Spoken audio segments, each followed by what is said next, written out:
আসসালামু আলাইকুম, সবাই কেমন আছেন? আজ আপনাদের সামনে হাজির হয়েছি বেসকিমকো ফার্মা লিমিটেডের একটি প্রোডাক্ট নারবালিন সিআর ট্যাবলেটের রিভিউ নিয়ে।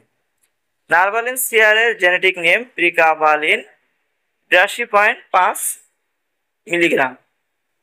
ঔষধটি আজ আমরা জানবো ঔষধটি কি কাজ করে, খাওয়ার সঠিক নিয়ম কি, পার্শ্ব প্রতিক্রিয়া কি, সতর্কতা কি, গর্ভাবস্থায় খাওয়া যাবে কিনা এবং বাজার মূল্য দেখতে কেমন। তো চলুন বিস্তারিত আলোচনা করি।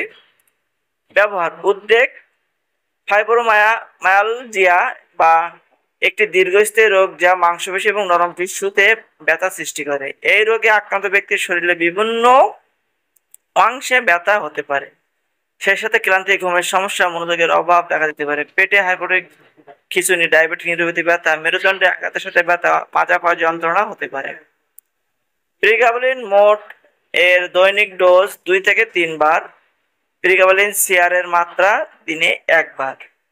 আপনার ডাক্তার সাহেবের পরামর্শ হতে সেবন করবেন। অর্থাৎ বুঝতে পারতেছেন, শুধু প্রিগাবালিনের মাত্রা দৈনিক 2 থেকে 3 বার, কিন্তু প্রিগাবালিনের সিআর এর মাত্রা দৈনিক 1 বার। অবশ্যই আপনার ডক্টরের প্রেসক্রিপশন অনুসরণ করবেন।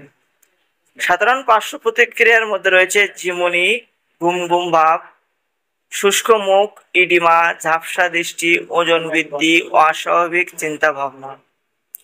সাধারণত এমন পার্শ্ব প্রতিক্রিয়া কিছু কিছু মানুষের ক্ষেত্রে হয়ে থাকে, যা ওষুধ সেবন বন্ধ করলে চলে যেতে পারে।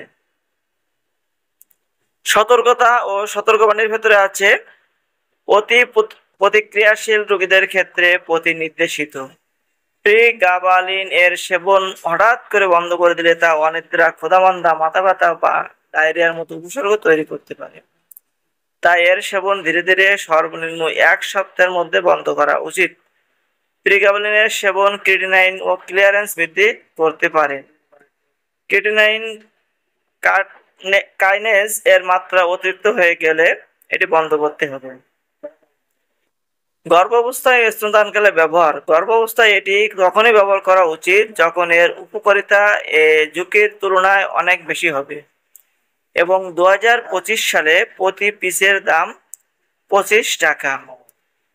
তো আপনারা দেখতেই পাচ্ছেন, সেম ডিজাইনের সেম কোয়ালিটি ওষুধটি স্ক্রিনে দেখতে পাচ্ছেন, এটি বাজারে পেয়ে যাবেন। সকলকে অসংখ্য ধন্যবাদ।